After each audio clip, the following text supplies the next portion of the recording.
You opened your device to do one thing, just one thing, and somehow it's been 47 minutes. You've watched someone restore an old games console, you've scrolled past 3 arguments about nothing, and you've watched 15 things that you'll never ever think about again. And I'm betting you can't remember what you originally came here for. This happens to you, to us, constantly, multiple times every day, and then you tell yourself that you're lazy, you're undisciplined, that you lack focus. But here is what's actually happened. Your attention has not wandered, it has been taken. Let me show you what I mean. It's a weeknight, late, and you're exhausted. The specific kind of tired where your eyes hurt, but sleep feels impossible. You tell yourself you'll just check your feed for 5 minutes before you go to bed, just to decompress, just to wind down. You open the app. First thing you see, a friend's vacation photo. Scroll through. An ad for something you looked at weeks ago. Scroll. A video about a topic you don't have the energy to process right now, so you scroll. A meme that almost makes you laugh. Scroll. Someone's gym progress. Scroll. An influencer talking about their routine. Scroll, scroll, scroll. 40 minutes disappear. Your thumb is moving, but you're not really there. You're not looking for anything. You're not enjoying anything. You're not even bored. You're past bored. You're numb. But you keep scrolling because stopping would mean sitting with how you actually feel. And right now, that seems worse than the endless feed. And when you finally do put your phone down, you feel more tired than before, heavier, like you've been drained of something you can't name. And here's the thing that should make you angry. You blame yourself for this. You think it's a personal failing, weak willpower, poor discipline. You've probably searched how to stop phone addiction late at night. I know I have. You've downloaded the app blockers, you've set screen times, told yourself tomorrow will be different. But tomorrow isn't different, because this isn't about your willpower. The companies that built these platforms employ hundreds of neuroscientists, behavioural psychologists, and engineers whose entire job, their actual daily work that they're measured on, is figuring out how to keep you scrolling.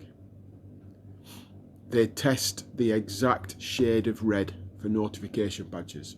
They optimise the pull to refresh gesture to mimic a slot machine. According to a 2019 study published in the Journal of Behavioural Addictions, these design patterns activate the same neural pathways as gambling. They track how long you hover over a post before scrolling, and they use that data to serve you content that keeps you hovering just a little bit longer next time. Your attention isn't wandering. It's being systemically harvested. And the exhaustion that you feel, that is not laziness. That's the cost of having your consciousness fragmented 17 times a day, every single day, by systems designed to extract value from your focus. Let me tell you when I finally understood this. I was sitting in my car in a supermarket car park at night, and I'd been sat there for 26 minutes. I'd done my shopping, the groceries were in the boot, I wasn't waiting for anyone, I just stopped. The engine was off, the phone was in my hand, and I was scrolling because I couldn't face the drive home. Not because I didn't want to go home, I did. It was because the idea of being alone with my thoughts for the 10-minute drive home felt unbearable. That's when it hit me. I couldn't remember the last time that I'd been actually bored. That spacious, restless feeling where your mind wanders and you don't know what to do with yourself. The feeling that used to lead to ideas, to creativity, to actually thinking about your life. Instead, I just had a permanent low-level static, a constant need for input, a terror of stillness.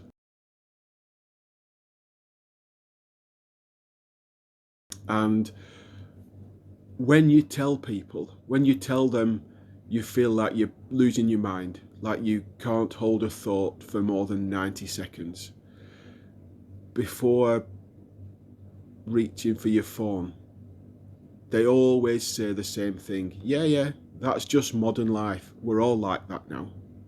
As if that made it okay. As if mass cognitive fragmentation was just the price of living in this century. Here's what's actually happening, and I need you to understand this not as a metaphor, but as mechanism. Your attention is finite. You have maybe 3 to 4 hours a day of deep focus available to you. That's it. The rest is shallow work, maintenance, drift. But those 3 to 4 hours, that's where meaning lives. That's where you solve problems, create things, figure out who you are and what you want. That's where the life you actually want to live gets built. The attention economy runs on stealing these hours. Not directly, they're far too clever for that. They steal them in 5-minute increments. A notification here, a scroll there, a quick check that becomes a 20-minute deep dive. Each interruption fractures your focus, and according to research from the University of California, it takes an average of 23 minutes, not seconds, 23 minutes to return to deep work after a distraction. So you do the maths. If you check your phone every 30 minutes during a 2-hour work session, which is conservative, a 2023 study by Rescue Time found most people check every 12 minutes. You never actually enter deep focus. You spend the entire time in shallow recovery mode, constantly trying to rebuild concentration that never forms. Here's the part that should make you furious. This isn't accidental. In 2017, Sean Parker, the founding president of Facebook, gave a talk where he said, and these are his exact words, Facebook was designed to exploit a vulnerability in human psychology with a social validation feedback loop. A month later, another former Facebook executive said, "We have created tools that are ripping apart the social fabric of how society works. Misinformation, mistruth, and it's not just an American problem. It's not just about Russian ads. This is a global problem." These people built it. They knew what it would do, and they did it anyway, because the incentive structure demanded it. And almost all other platforms have followed this model. See, these platforms don't make money when you're happy. They make money when you're engaged. And engagement doesn't mean satisfaction. It means time spent scrolling, clicking, reacting. The algorithm doesn't care if you're enjoying yourself. It cares that you're still there. So, what keeps us there? What keeps us online? It's not joy. It's not connection. Outrage keeps you there. Envy keeps you there. Fear, missing out keeps you there. Anxiety keeps you there. The algorithm learns what makes your heart race and your thumb move, and it serves you more and more of that. You're not using social media. You're being used by it. But here's where it gets even darker. Your fragmented attention doesn't just affect your productivity. It affects your sense of self. Think about it. When was the last time you felt fully present? Not performing presence, actually there in your body, in a moment, not thinking about the next thing or the last thing. Can you remember? For most people, it's been months, sometimes years, because presence requires sustained attention. It requires the ability to hold your focus on one thing long enough for it to become real to you. When your attention is constantly fractured, everything becomes surface level. Experiences become content. Moments become photo opportunities. Conversations become exchanges you're only half tracking, because part of your mind is already wondering what notification just buzzed. You're living in a state of continuous partial attention.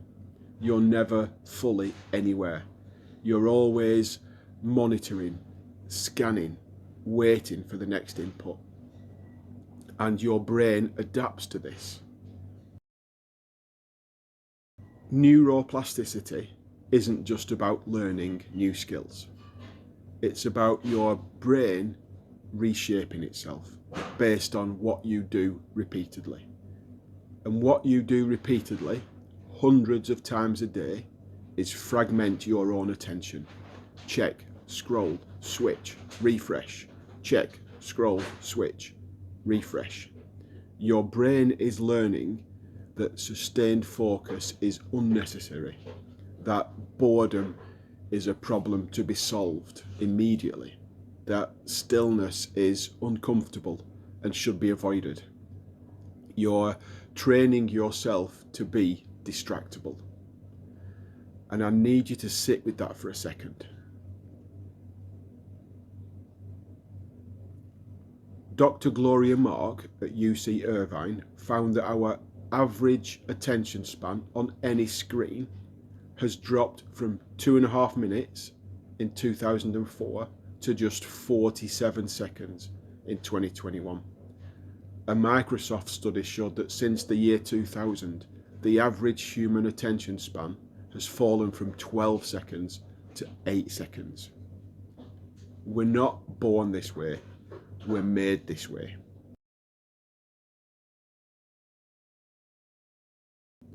And the worst part, the people who built these systems don't use them the way you do. According to a 2018 New York Times report, tech executives send their children to tech-free schools like the Waldorf School of the Peninsula, where students learn with pencils, paper, and actual books. Former engineers have called the tech industry the new tobacco. Something they know is harmful, but profit from anyway. They know what they're selling, and they're not buying it for themselves.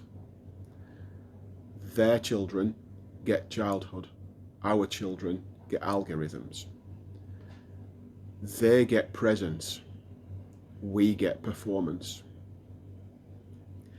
They get depth. We get distraction.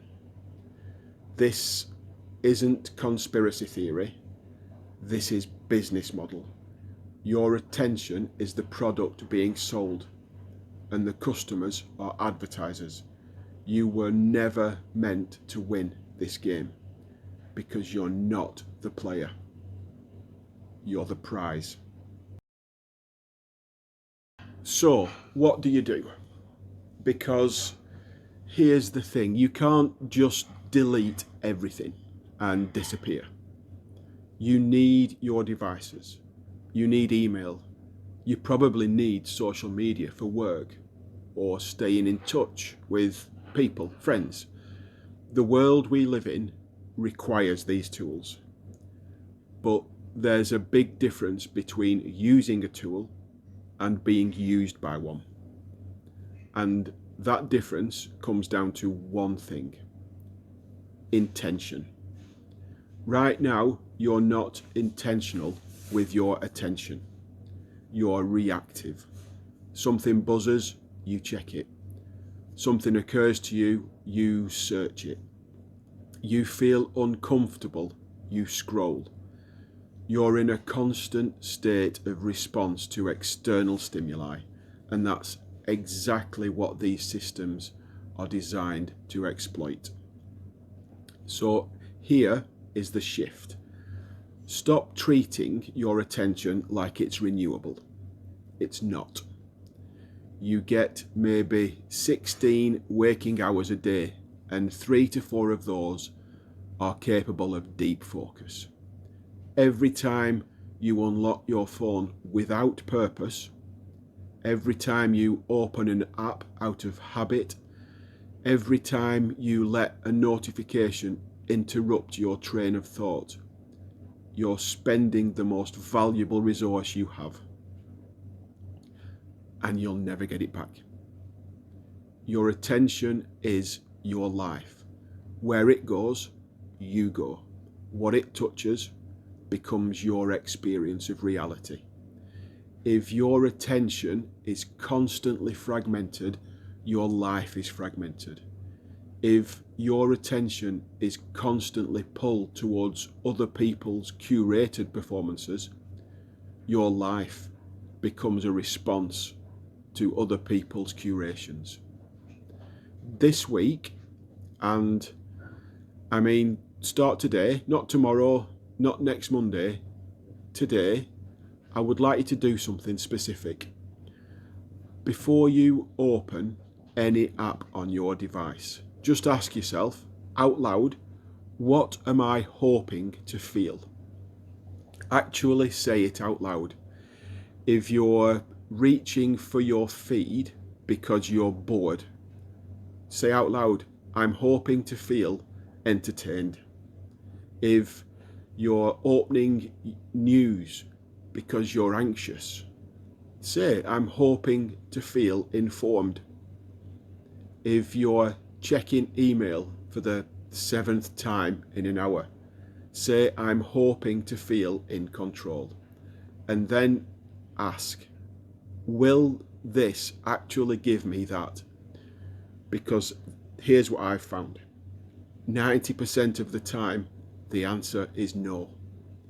You're not opening your feed to feel entertained. You're opening it to avoid feeling bored. Those are very different. One is an active pursuit of pleasure. The other is avoidance of discomfort. You're not checking news to feel informed. You're checking it to feel like you're doing something, like you're participating, like you're not missing out. You're not checking email to feel in control. You're checking it because you feel out of control, and the refresh button gives you the illusion of agency. When you name what you're actually doing, it becomes harder to do it unconsciously. And that's the whole game. Consciousness. These systems run on automation, on habit, on the gap between impulse and action being so small that you don't notice yourself crossing it. The moment you introduce a pause, even a 3-second pause, where you have to say out loud what you're doing, you break the automation. You take back the choice.